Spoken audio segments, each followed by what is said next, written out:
पाहूया पिंपरी चिंचवडमधल्या काही ठळक घडामोडी। महिला पदाधिकाऱ्याला धमकावल्याप्रकरणी अखेर भारतीय जनता युवा मोर्चाचे प्रदेशाध्यक्ष अनुप मोरे यांच्याविरुद्ध चिंचवड पोलीस स्टेशनमध्ये गुन्हा नोंदवण्यात आलाय।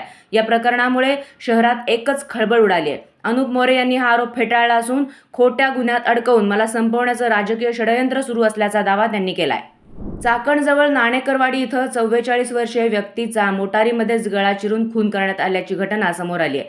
विकास लक्ष्मण नाणेकर असं खून झालेल्या व्यक्तीचं नाव आहे। जमिनीच्या वादातून हा खून झाल्याचा प्राथमिक अंदाज असून पोलिसांनी या प्रकरणी दोघांना अटक केली आहे।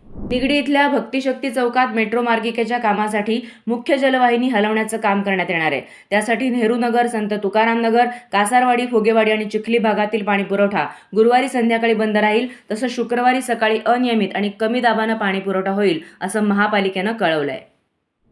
कार्तिकी यात्रेच्या पार्श्वभूमीवर आळंदी पुणे रस्त्याच्या दुरुस्तीसाठी नगरविकास विभागाकडून 1 कोटी रुपयांचा निधी मंजूर करण्यात आलाय। विशेष रस्ता अनुदान योजनेअंतर्गत हा निधी आळंदी नगर परिषदेला देण्यात आला असून उपमुख्यमंत्री एकनाथ शिंदे यांच्या हस्ते हा शासन निर्णय आळंदी देवस्थानच्या विश्वस्तांना सुपूर्द करण्यात आला।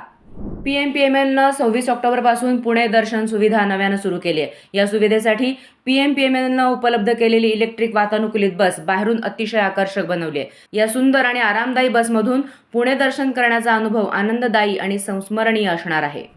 लग्नाचं आमिष दाखवून महिलांची फसवणूक आणि विश्वासघात आणि जबरदस्तीनं लैंगिक अत्याचार करणाऱ्या 43 वर्षीय आलोक अजयकुमार पुरोहित या आरोपीला वाकड पोलिसांनी दिल्ली इथून ताब्यात घेऊन अटक केली आहे।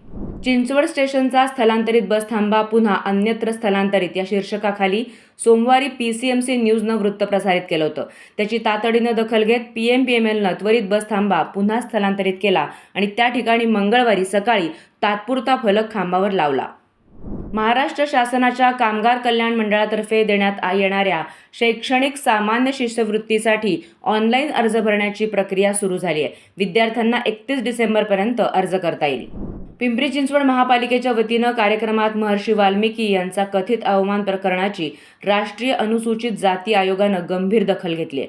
या प्रकरणाची चौकशी करून 15 दिवसात अहवाल सादर करण्याचे आदेश महापालिका आयुक्त श्रावण हर्डीकर यांना दिलेत।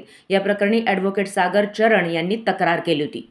मोन्था चक्रीवादळाचा परिणाम म्हणून राज्यात बहुतांश भागात बुधवार आणि गुरुवारी मध्यम ते मुसळधार पाऊस पडेल असा अंदाज हवामान खात्यानं वर्तवलाय। शुक्रवारपासून पावसाचा जोर ओसरून शनिवारपासून राज्यात कोरडं वातावरण राहणार आहे।